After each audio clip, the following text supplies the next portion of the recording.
Imagine Washington, D.C., in the summer of 1814, a city still young, its streets lined by half-finished avenues, its brilliant stone buildings standing proud against the surrounding forests and fields. The air simmers with humidity and tension.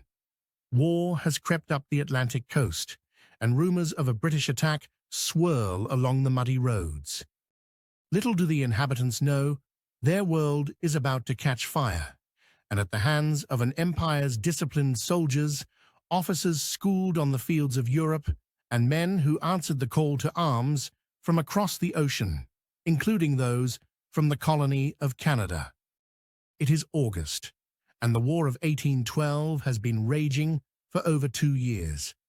At the root is a tangled web: British restrictions on American trade, the impressment of American sailors into the Royal Navy, and simmering ambitions for lands in the north, what Americans call Canada, and the British call their loyal colony.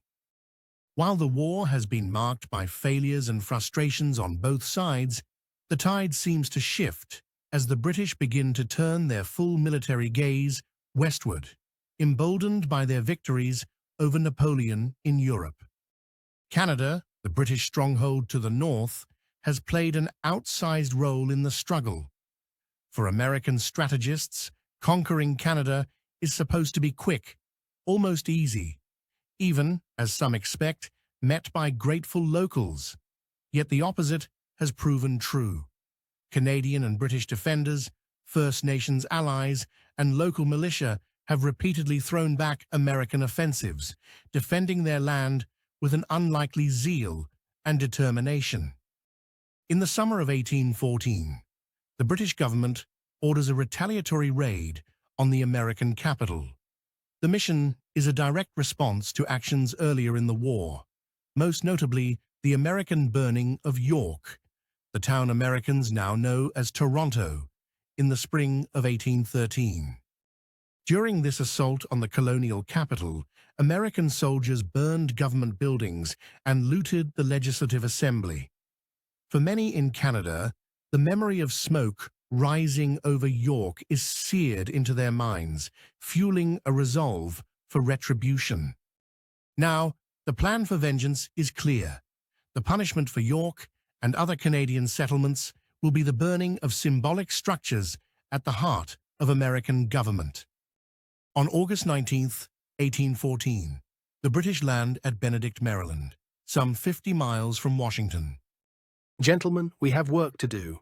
The Americans will pay for what they did to York.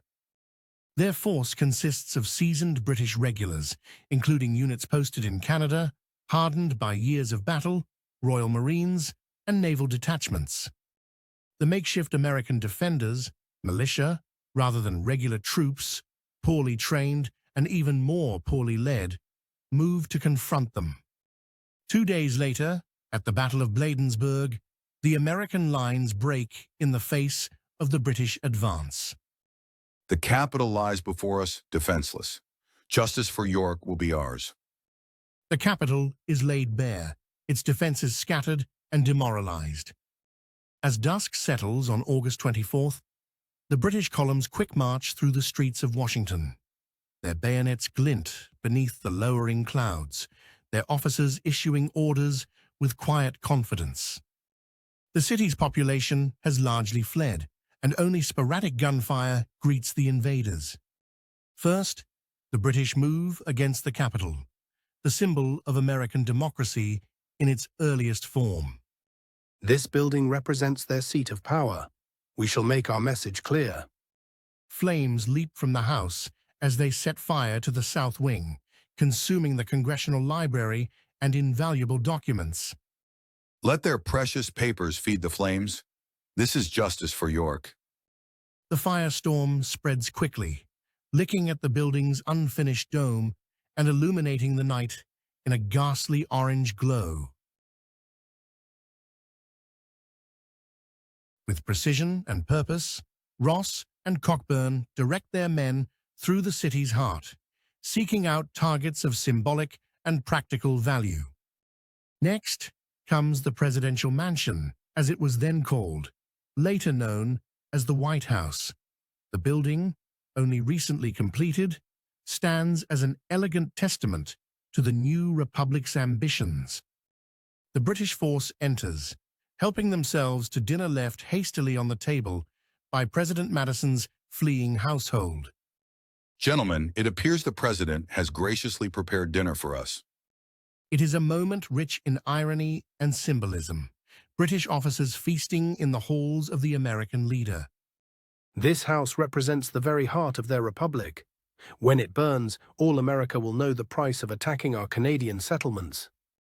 Then, at a command, they pour lamp oil and gunpowder, setting rooms alight one by one. The flames consume curtains, upholstery, and wooden beams, quickly transforming the neoclassical edifice into a blazing inferno that lights the city for miles around. Throughout the long night, the British set fire to the Treasury, the War Department, and the State Department. Pillars crack and fall, marble blackens, paint bubbles and peels, and the great city of Washington is awash in choking smoke. Only a powerful rainstorm the next morning, by some accounts, a near hurricane, saves what remained. As dawn creeps across the carnage, the full scale of the destruction is revealed. The Capitol's wings and rotunda are gutted. The contents of the Library of Congress are reduced to ash. The White House's iconic columns stand hauntingly amidst smoldering rubble, beams collapsed and chandeliers melted.